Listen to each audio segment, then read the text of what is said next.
and welcome back to my channel. My name is Ride with Rhea, and in this video I'm going to be test riding the 2021 Scout Bobber 20. For those of you who don't know who I am, I ride a Rebel 300 and I'm trying to find my next motorcycle upgrade. I have a series here where I'm test riding a bunch of different motorcycles before I make the big purchase. So will my next upgrade be the Scout Bobber 20?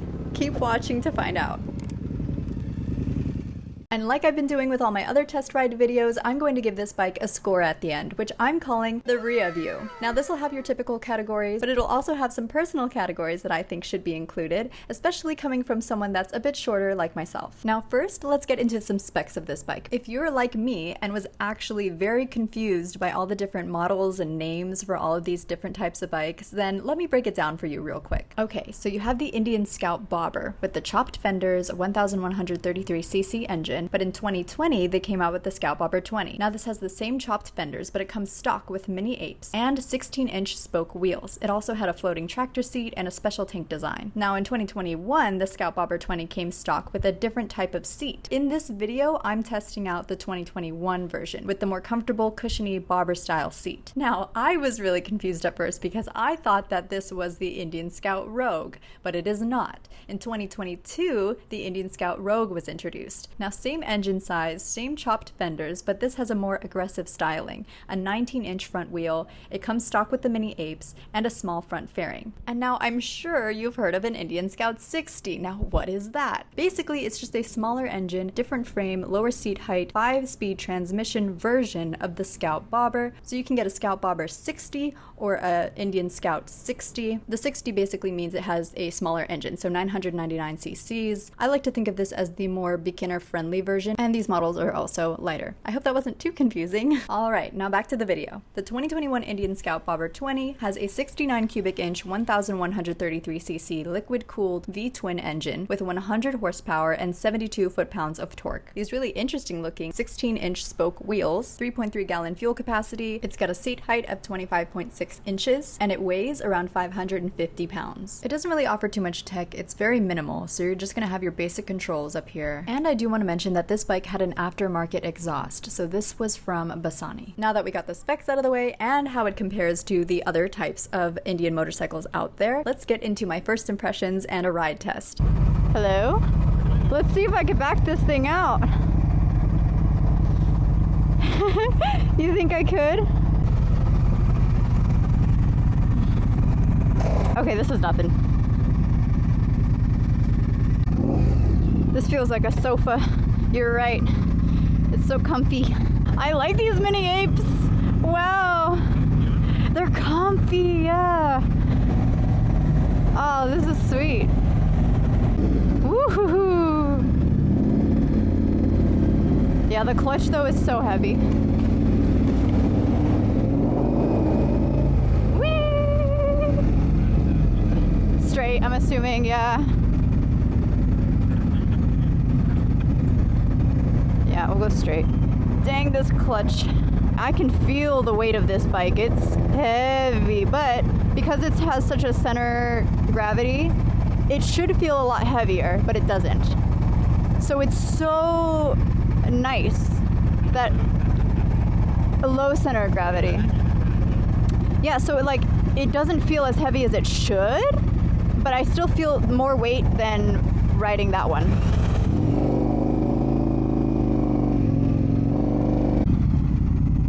Yeah, the ABS light is on this thing. I don't know.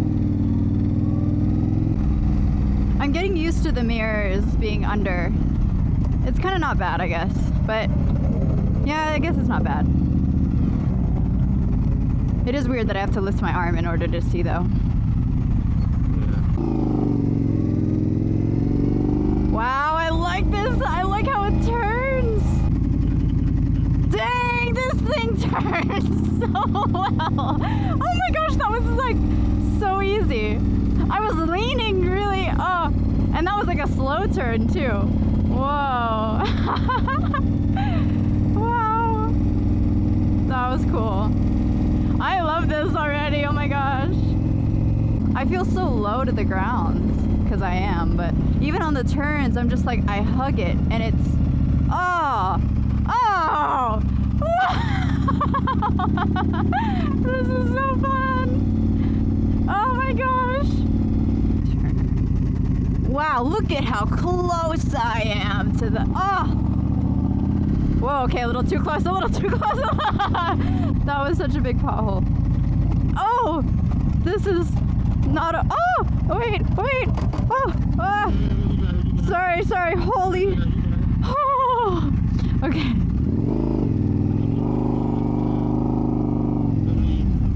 Okay, oh, I was in too high of a gear, and then I was slowing down. Thank you. Oh my gosh. Yep, it ain't all perfect. Oh, this road. Bro, what are we doing? What are we doing? Some of these sharp turns, I really need to get better at because I just go way too slow. And then the bike starts shutting down.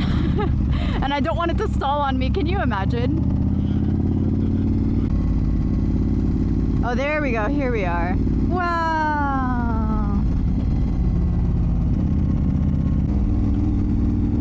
Oh, what beautiful views.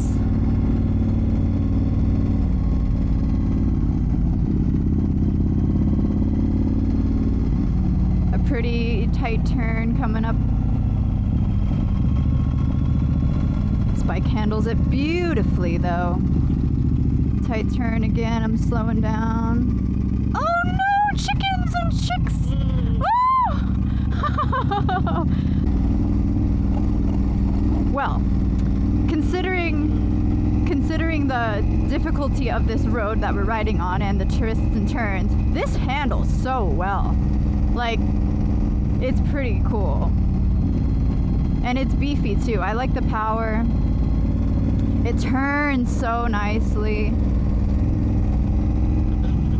I need to expect that weight when I'm gonna try to maneuver or put my foot down to try to, you know? Like, I can't forget that this is a heavy bike, but it's easy to forget because it's so, oh, here's the turnoff. Let's park.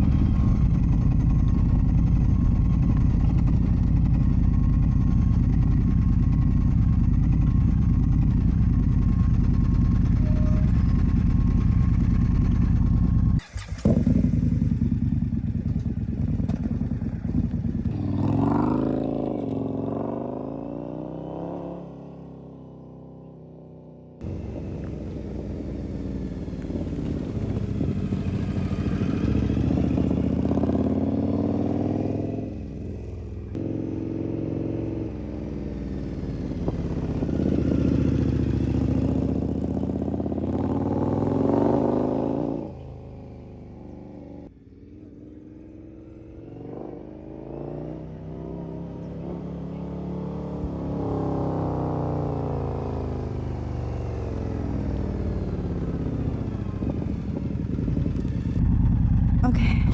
Oh, frick. I stalled it. Shit. Alright. I'm in neutral. LOL. Okay.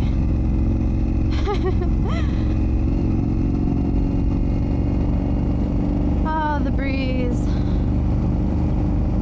It's a good thing I learned on the 300, but I definitely love the power of a bigger bike. And it honestly just is easier to ride. Does that make sense? Is this a good speed? Okay. I think this is good. I'll just stay behind the Tesla. Oh, we're getting close to the, oh my, look at that waterfall. Oh my gosh, it's such a beautiful day. Look at the visibility. Drop a gear. I'm gonna be in third.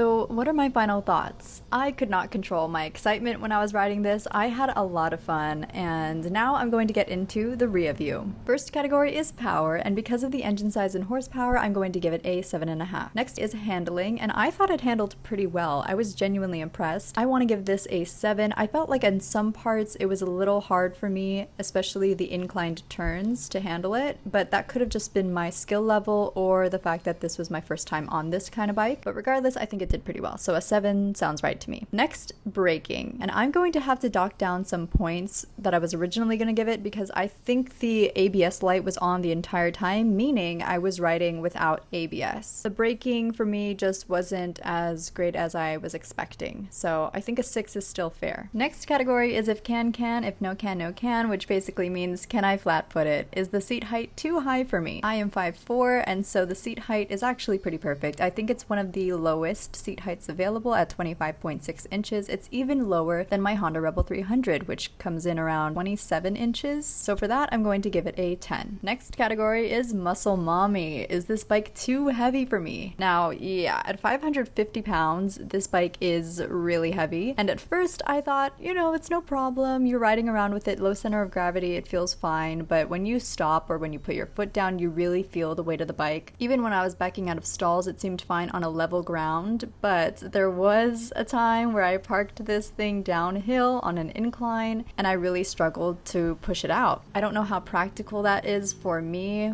but I was still able to do it. So I'm gonna give it a 6. Keep going. Yay! Next category is couch potato or taco mode, which is basically the comfort level. Because of the mini apes in the lower seat, the riding position is actually pretty comfortable in my opinion, so I'm gonna give it an 8. Next is practicality. Will this be my daily driver? Does this make sense for me to own it? I'm gonna have to dock down some points for 2 reasons. One, because of just the special edition style of this motorcycle. I really love the Indian Scout Bobber look. I'm just not the biggest fan of the Indian Scout Bobber 20 version. So for those reasons, I'm docking down points, and then I just don't know yet if I think the weight is too much for me or if it's just enough for me to handle. So for that, I'm going to give it a 6.5. Next category is techie bits. Now, this didn't really offer too much tech, like I said in the beginning of the video, so I'm going to have to give this a 5. Next is coolness. Now, I really wanted to give this a higher score just because I love the Indian Scout Bobber in general. I think the engine is beautiful. I think the entire look of the bike is just exactly what I'm kind of going for. But again, because this is this special edition version, I don't really like the way that that looks. For example, I'm not a fan of the spoke wheels. I don't know if I would ever own a bike with spoke wheels. And the tank design is cool and unique, but it just personally is not something that I would gravitate towards. So I'm going to have to give it a 7, although I wish I could have given it a higher score. Definitely if I tried out just the regular Indian Scout Bobber or even the Indian Scout Rogue, this would get a higher score. Next category is vibes. Is it silly or fun to ride? Now, just because I don't like this special edition, I have to add some points to this category because this was made as a tribute model to the original 1920 Indian Scout. So that's why it's a modern take on this retro look. So I like that they're paying homage, and for that I'm going to give it a 7.5. Next category is modability, and there's a lot of upgrades available that Indian offers and also a lot of aftermarket things too. So I'm gonna give this an 8.5. And then finally, we have the value category. Now, I'm not really sure if this is worth the price. They do bump up the price a little more because it comes stock with the mini ape hangers and because it's the special edition, but I don't know, maybe you can get more value if you just get the Indian Scout Bobber, or even the Indian Scout Rogue is a bit more money. I've heard people just getting the Indian Scout Bobber and putting some mini apes on there. I don't know if that's more affordable, but if we're just talking about the Indian Scout Bobber 20, then I'm going to give it a 6.5 just because you are paying for those upgraded features and this special edition. Now, the final score brings us to an 85.5. I was genuinely thinking that this would be the top of my list, and I'm kind of sad that it has such a low score. It's lower than my Rebel, but I think it's just because of my personal opinion on this special edition and how I aesthetically like the Indian Scout Bobber as is by itself. So in my heart, this goes to the top of my list, but based on the score that I gave it, it's gonna have to live at the 85.5. And you know, this is still pretty different from the Indian Scout Bobber, the riding position, and even the Indian Scout Rogue with that larger front tire. So test riding those bikes might be a completely different type of ride altogether, which might give them a better or worse score. So I'm still really curious and I want to check those bikes out, but aesthetically, I love the look of the Indian Scout Bobber. I think it's exactly what I'm looking for. I do still love the look of the Rebel as well, so I want to test out the 1100 and compare that. So I have a lot on my to-do list, or my wish list, I guess, of bikes that I want to try out before I make the big decision. And a few of you guys have even mentioned Triumph, which I am really curious about as well. So thank you guys so much for all your input and for coming along with me on this journey. So I hope you guys enjoyed watching this video, and I'll see you in the next one.